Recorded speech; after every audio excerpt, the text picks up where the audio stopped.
प्रधानमंत्री नरेंद्र मोदी आज video conferencing के जरिए चौरी चौरा शताब्दी समारोह की शुरुआत करेंगे। साथ ही एक विशेष डाक टिकट भी इस दौरान जारी की जाएगी। ये समारोह साल भर चलेगा। मुख्यमंत्री योगी आदित्यनाथ और राज्यपाल आनंदीबेन पटेल भी इस अवसर पर मौजूद रहेंगे। सरकार ने चौरी चौरा कांड के शहीदों के स्मारक स्थल और संग्रहालय का पुनरुद्धार किया है। वहां बड़ी संख्या में पर्यटक आते हैं। वहीं जिला प्रशासन भी वीडियो अपलोड के माध्यम से वंदे मातरम गीत की पहली पंक्ति को एक साथ गाकर Guinness book of world record बनाने के लिए पूरी तरह से तैयार है। तो इस कार्यक्रम को लेकर तैयारियां बीते कई दिनों से की जा रही थी, जिसके बाद आज शताब्दी समारोह की शुरुआत होने जा रही है। प्रधानमंत्री नरेंद्र मोदी ऑनलाइन माध्यम से यानी कि वर्चुअली इस कार्यक्रम से जुड़ेंगे। वीडियो कॉन्फ्रेंसिंग के जरिए प्रधानमंत्री नरेंद्र मोदी इस कार्यक्रम का शुभारंभ करेंगे। साथ ही संबोधित भी प्रधानमंत्री नरेंद्र मोदी के द्वारा इस दौरान किया जाएगा। उत्तर प्रदेश के मुख्यमंत्री योगी आदित्यनाथ भी इस कार्यक्रम में शामिल होंगे। उनके साथ ही उत्तर प्रदेश की राज्यपाल भी इस कार्यक्रम में हिस्सा लेंगी।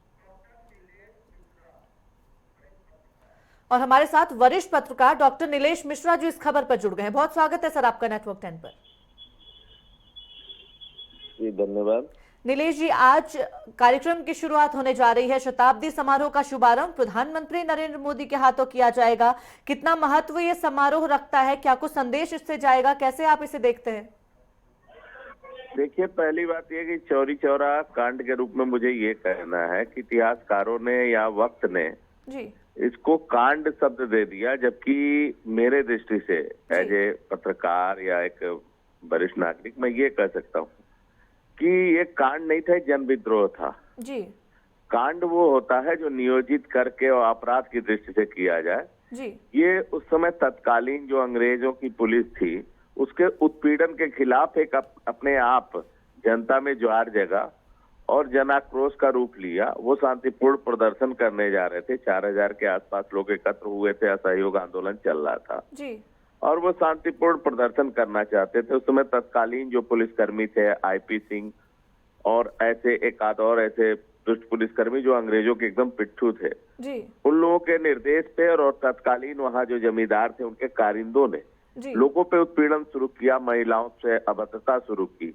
और इस तिथि के पूर्व भी उस क्षेत्र में अंग्रेज सैनिकों द्वारा या पुलिस द्वारा या जमींदार के कारिंदों द्वारा, जो अंग्रेजों के फॉलोअर थे उस समय के, लोगों का निरंतर उत्पीड़न किया जाता रहा। इसको लेके धीरे धीरे धीरे धीरे वहां जनाक्रोश पहले से था जी। और जब पुलिस ने उनके साथ दुर्व्यवहार का अति कर दिया तो एक जनाक्रोश पनपा और उसने एक ऐसी परिणति ले ली कि जिसके फलस्वरूप ये घटना हुई जी।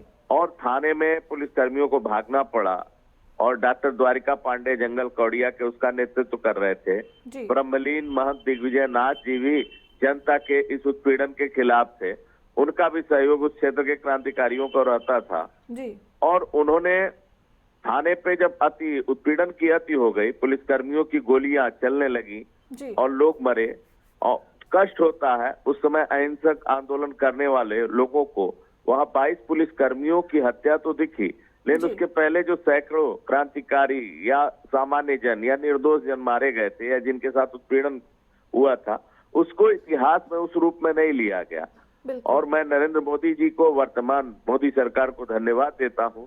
उन्होंने उन शहीदों की सुधि ली और आज 100 साल बाद ही सही, लेकिन कम से कम उनको उनके कुर्बानी का सम्मान मिल रहा है और नरेंद्र मोदी जी, योगी आदित्यनाथ जी इसके लिए बहुत बहुत धन्यवाद के पात्र हैं। उन्होंने ऐसा सोचा और चौरी चौरा के जनता को और चौरी चौरा के जिन लोगों ने अंग्रेजी सरकार के खिलाफ एक बिगुल बजाया था और उस क्रांति के बाद देश में एक परिवर्तन आया।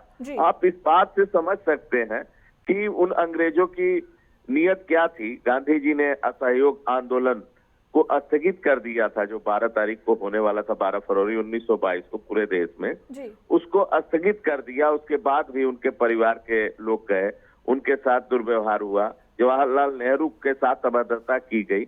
इस कदर वहां का माहौल था कि अंग्रेज पूरी तरह से वहां दमनकारी नीति अपनाना चाहते थे। और मैं उस जनता को, ठीक है किसी पुलिसकर्मी को हत्या करना या किसी थाने को फूंकना ये समीचीन नहीं माना जाता, लेकिन इतिहास गवाह है कि भारत की परंपरा रही है सर्वे भवन्तु सुखिनः। हम दुर्गा सप्तशती का पाठ भी करते हैं तो उसमें पहला मंत्र मेरा होता है कि देवी प्रपन्ना तिहरे प्रसीद प्रसीद मातर जगतोखिलस्य प्रसीद विश्वेश्वरी पाई विश्वम त्वमेश्वरी देवी चराचरस्य। हमको ये सिखाया जाता है, हमारे जो वेद है, वेदांग है, वो हमको बताते हैं कि पूरे विश्व के अच्छे स्वरूप की चिंता करो, पूरे विश्व के भलाई का काम करो, कल्याण का काम करो। लेकिन वही हमको ये भी बताया जाता है, सटे साठम समाचरे टीट पार्ट एक्ट, अगर हमारे साथ जो जैसा व्यवहार करेगा उसका परिणाम तो उसको भुगतना ही होगा। जी बिल्कुल नीलेश जी, जब आज भव्य आगाज इस समारोह का होने जा रहा है, इस दौरान एक अहम बात और निकलकर सामने आई है।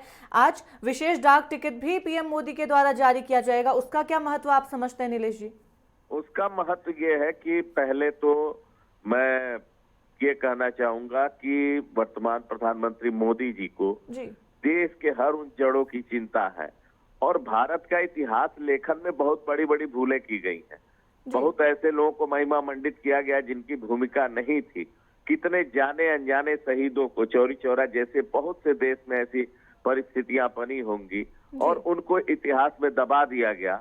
आज नरेंद्र मोदी जी ने डाक टिकट जारी करके शहीदों को वास्तव में सच्ची श्रद्धांजलि देने का काम किया है। मैं उन शहीदों को मोदी जी के माध्यम से नमन करता हूं और आज राष्ट्र चौरी चौरा कांड के सभी वीरों को नमन करता है। जी बहुत धन्यवाद नीलेश जी, आपने बहुत अहम जानकारी हमारे साथ साझा की, हमारे दर्शकों तक आपने बहुत अहम जानकारी पहुंचाई, बहुत धन्यवाद आपका। तो आज प्रधानमंत्री नरेंद्र मोदी चौरी चौरा शताब्दी समारोह का जो है शुभारंभ करने जा रहे हैं। इस दौरान मुख्यमंत्री योगी आदित्यनाथ भी कार्यक्रम में शामिल होंगे। एक विशेष डाक टिकट इस दौरान जारी किया जाएगा और जो शहीद है उनके परिजनों को इस दौरान सम्मानित किया जाएगा, यानी कि सीधे शहीदों को सम्मान इस दौरान इस समारोह के जरिए दिया जाएगा।